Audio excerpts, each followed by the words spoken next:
आप सुन रहे हैं एक रोमांटिक स्टोरी सिर्फ पॉकेट एफएम पर। चाहे रमेश ने अरुण का ही साथ देकर अनुष्का को वापस बुला लिया था, लेकिन फिर भी कोई नहीं जानता था कि अरुण मेघा से इतनी नफरत क्यों करते थे। अब जब मेघा ने अपना सबक सीख ही लिया था तो उसने अरुण से दोबारा बोलने की कोशिश नहीं की, क्योंकि उसे डर था कि वो फिर से उसे इग्नोर कर देगा। लेकिन फिर भी वहां से जाने से पहले अरुण उसे बहुत गुस्से में देखकर गया था। अरुण के वहां से जाने के बाद काव्या ने अनुष्का से कहा, अब तुम्हें पता चला कि इतने दिनों से मेघा कितनी इंसल्ट झेल रही है। अनुष्का ने काव्या को सब बताया कि रमेश मेघा को उसके पास माफी मंगवाने के लिए लाए थे और वहां उसने कैसे मेघा की बदतमीज हरकतों से डील किया। काव्या ने उसके लिए ताली बजाते हुए कहा, वाह, तुम इतनी भी बुरी नहीं हो ये सब हैंडल करने में। अपनी डेस्क पर वापस पहुंचकर अनुष्का ने फिर लक्ष्य को कॉल किया और उसने इस बार भी पहले की तरह ही कॉल कट कर दिया। अनुष्का ने गहरी सांस लेते हुए सोचा कि अब तो लक्ष्य ने बहुत बार उसका कॉल कट कर दिया है। ऐसा तो नहीं हो सकता कि वो हर टाइम ही बिजी हो।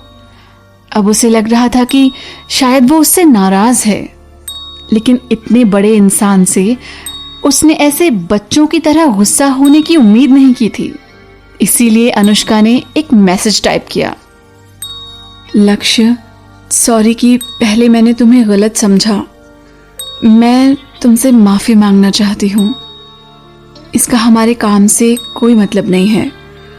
मुझे ये भी पता है कि तुम अपनी प्राइवेट लाइफ को प्रोफेशनल लाइफ से अलग रखते हो। प्लीज, मैंने उस दिन गुस्से में तुमसे जो कुछ भी कहा था उसे भुला दो। मुझे अपनी गलती अच्छे से पता चल गई है और मैं उसके लिए तुमसे माफी मांगती हूँ। मैसेज भेजने से पहले उसने एक बार चेक किया कि उसने क्या क्या लिखा है, ताकि उसमें एक छोटी सी भी गलती ना रह जाए। मैसेज भेजने के 1 सेकंड बाद ही उसके फोन पर मैसेज डिलीवरी की नोटिफिकेशन आ गई थी। ऑफिस का समय खत्म होने तक उसने लक्ष्य के रिप्लाई का वेट किया, लेकिन लक्ष्य ने उसे तब तक भी कोई जवाब नहीं दिया था। उसने एक बार फिर से उसे कॉल किया, लेकिन इस बार भी उसका फोन कट कर दिया गया। थोड़ी देर सोचने के बाद उसने आशीष का नंबर मिलाया। आशीष के फोन उठाने के बाद अनुष्का ने कहा, हाय आशीष, मैं अनुष्का बोल रही हूँ। आशीष ने बहुत आराम से कहा, हाय मिस अनुष्का। अनुष्का ने पूछने की कोशिश की, मैं पूछना चाहती थी कि लक्ष्य सर के आज ऑफिस के बाद कोई और प्लान्स हैं क्या? लक्ष्य के पोजीशन और स्टेटस की वजह से उसका शेड्यूल जल्दी से किसी को बताया नहीं जा सकता था। इसीलिए वो उम्मीद नहीं कर रही थी कि आशीष उसको कुछ बताने वाला है। आशीष से पूछना अनुष्का का आखिरी रास्ता था, क्योंकि लक्ष्य फोन उठाने के लिए राजी ही नहीं हो रहा था। उसने पहले ही सोच लिया था कि जब तक वो उसे लक्ष्य का शेड्यूल नहीं बता देगा तब तक वो उसके पीछे पड़ी रहेगी। तभी आशीष ने जवाब दिया, आज रात को लक्ष्य सर होटल हयात में डिनर करने जाने वाले हैं। अनुष्का ने बिल्कुल नहीं सोचा था कि आशीष इतनी आसानी से उसे एक ही बार में लक्ष्य के प्लान्स के बारे में बता देगा। अनुष्का बहुत कुछ कहना चाहती थी, लेकिन आशीष के कोऑपरेटिव नेचर की वजह से उसे कुछ कहने की जरूरत ही नहीं पड़ी। वो बस हैरानी से उसे सुन रही थी। उसने पूछा, तो क्या लक्ष्य सर आज बिजी हैं? आशीष ने कहा, मैं देखता हूँ, कुछ हो सकता है तो। ये कहकर आशीष ने नोटबुक निकाली और फिर लक्ष्य के पूरे दिन का शेड्यूल अनुष्का को बता दिया। उसने उसे इतनी डिटेल में सब कुछ बताया था कि अगर कोई एक चीज उसने छोड़ी थी तो वो थी कि लक्ष्य पूरे दिन में कब और कितनी बार वॉशरूम गया था। अनुष्का ने ध्यान से सुना और सोचा, लक्ष्य आज इतने भी बिजी नहीं थे, तो इसका मतलब उन्होंने जानबूझकर मेरे फोन नहीं उठाए। आशीष ने पूछा। मिस अनुष्का, क्या आप लक्ष्य सर का कल का शेड्यूल भी जानना चाहती हो? अनुष्का हैरान थी। उसने कहा, आशीष, आर यू श्योर कि आपके इस तरह इतनी आसानी से दूसरों को लक्ष्य का शेड्यूल बताने से उन्हें कोई प्रॉब्लम नहीं होगी? आशीष ने हंसकर फोन रख दिया। अनुष्का ने ऑफिस से काम खत्म करके अपना सामान पैक किया और होटल हयात की तरफ निकल गई। वो होटल हयात के सामने वाले कैफे में चली गई और वहां पर उस खिड़की वाली सीट पर जाकर बैठ गई जहां से होटल की एंट्रेंस दिखती थी। उसने वहां एक कप कॉफी और चीज सैंडविच ऑर्डर किया। कुछ देर बाद उसने पेमेंट किया और वहां से चली गई। उसके बाद वो हयात के एंट्रेंस के पास वाली रोड पर जाकर लक्ष्य के बाहर आने का वेट करने लगी। उस वक्त बहुत ठंडी और तेज हवाएं चल रही थी। उसने अपने स्कार्फ से कान, मुंह और नाक ढक तो लिए थे, लेकिन फिर भी ठंडी हवा के कारण उसका चेहरा लाल हो गया था। वो हर थोड़ी देर में अपनी घड़ी में टाइम चेक कर रही थी। तकरीबन 1 घंटे बाद उसे एंट्रेंस पर कुछ लोग बाहर आते हुए दिखे। उनमें से एक लक्ष्य था। लक्ष्य ने अनुष्का की तरफ वाली सड़क पर हल्का सा देखा और फिर वापस अपने साथ वाले लोगों से बातचीत करने में लग गया। अनुष्का को ये नहीं पता था कि लक्ष्य ने इतनी सी देर में उसको देखकर पहचान लिया होगा या नहीं।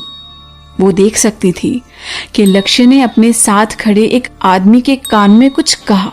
उसे देखकर ऐसा लग रहा था जैसे वो उसे ऑर्डर दे रहा हो।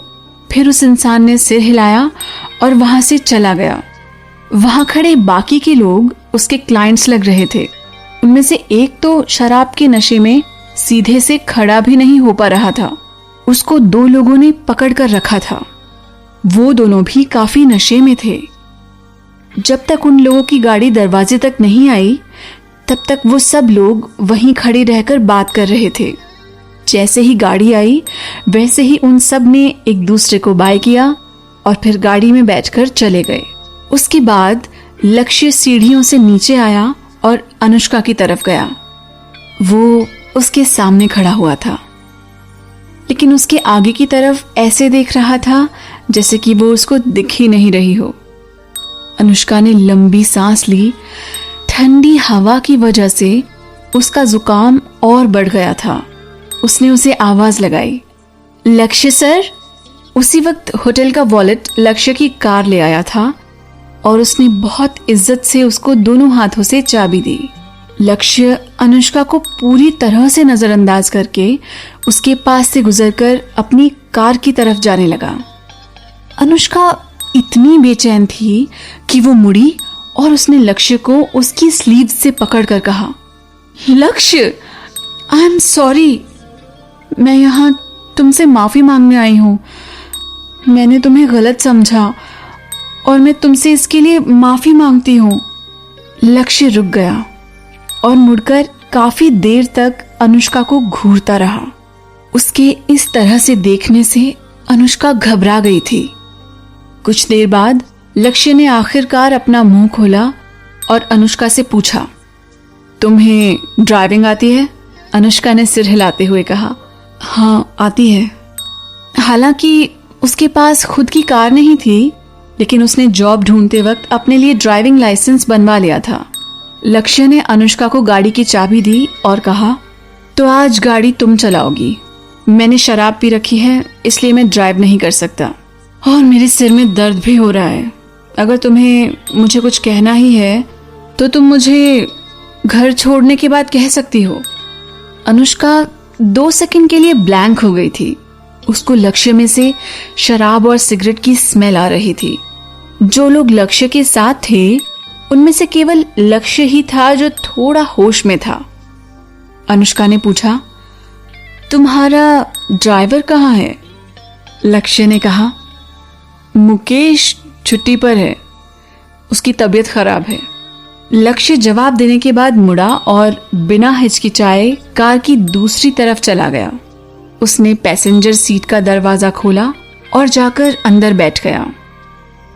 अनुष्का को जबरदस्ती कार ड्राइव करनी पड़ रही थी। लक्ष्य के एड्रेस बताने के बाद अनुष्का ने एक्सेलरेटर पर पैर रखा और कार चलानी स्टार्ट की। उनकी वहां से निकलने के बाद मुकेश भागा भागा वहां आया। इतनी ठंड में भी वो पसीने में नहाया हुआ था। उसके पास दवाई का एक पैकेट था। लक्ष्य ने उसे किसी फार्मेसी से खुद के लिए हैंगओवर उतारने की मेडिसिन लाने के लिए भेजा था। उसने आसपास बहुत ढूंढा था, लेकिन उसे कोई फार्मेसी नहीं मिली। उसे डर था कि लक्ष्य उसका वेट करते हुए बहुत गुस्सा हो रहा होगा, इसलिए वो इतनी सर्द हवाओं में भी सड़क पर भागे भागे वापस आ रहा था। लेकिन जब उसने वापस आकर देखा तो वहां ना तो लक्ष्य था और ना ही उसकी कार। मुकेश बहुत डर गया था कि शायद अब उसको जॉब से निकाल दिया जाएगा। उसने डरते हुए लक्ष्य को कॉल किया और पूछा, सर आप कहाँ हो? आपकी कार कहाँ है? कार में लक्ष्य ने कॉल पिक किया और शांत होकर दिखावा करते हुए कहा, तुम ठीक से रेस्ट करो, तुम्हारी तबीयत ठीक नहीं है। हाँ, और अगर तबीयत ज्यादा खराब लगे तो हॉस्पिटल चले जाना, मेरी बिल्कुल चिंता मत करना।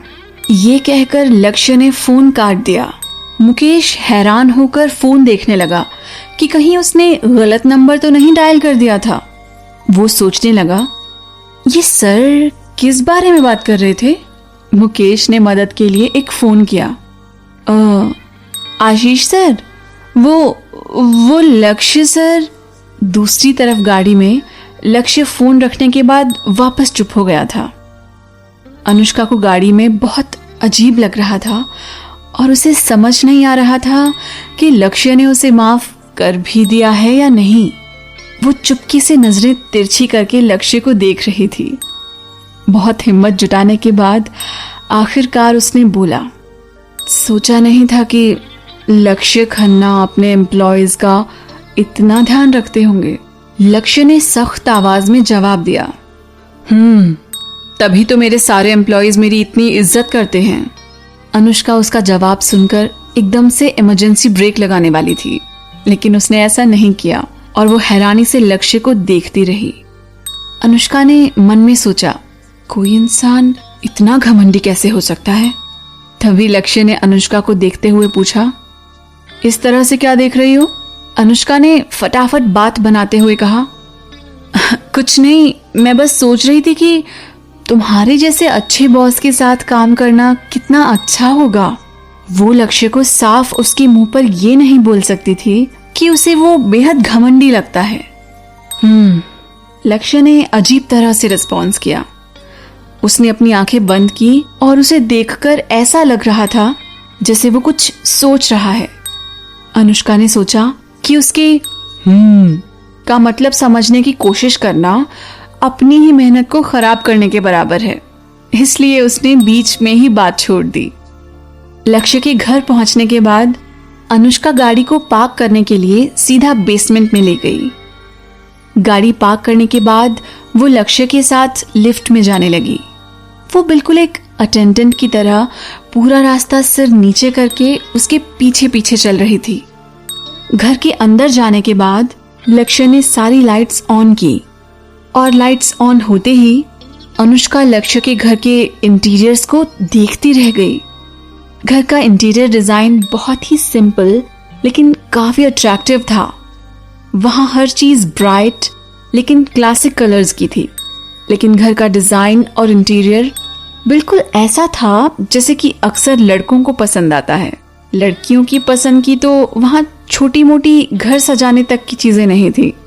हालांकि उसका घर बहुत ही क्लासी लग रहा था, लेकिन वो घर से ज्यादा शोरूम लग रहा था, क्योंकि उसमें घर जैसे कुछ इमोशंस या फीलिंग्स नहीं थी, बल्कि सिर्फ महंगी चीजें थी।